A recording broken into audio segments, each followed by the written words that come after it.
A word for today. You're going to get through this storm. On his way to Rome, Paul went through a devastating storm. His story teaches us 3 valuable lessons.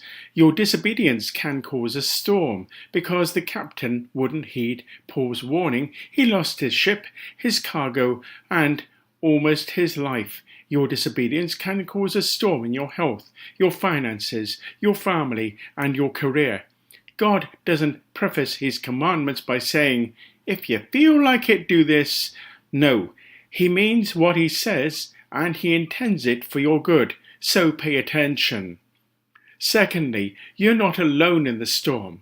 God is with you, and he's watching over you.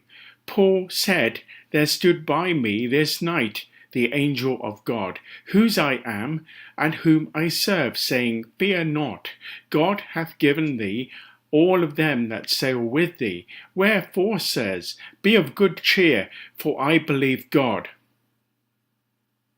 Verses 23 to 25. With God on board, there's not a storm powerful enough to take you under.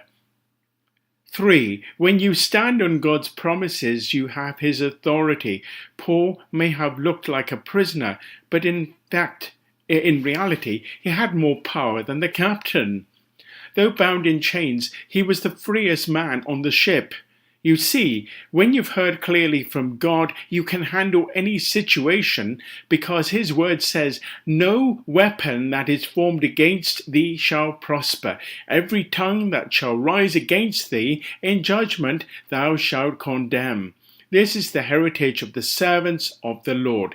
Isaiah 54 verse 17. So the word for you today is keep trusting God and he will bring you through the storm.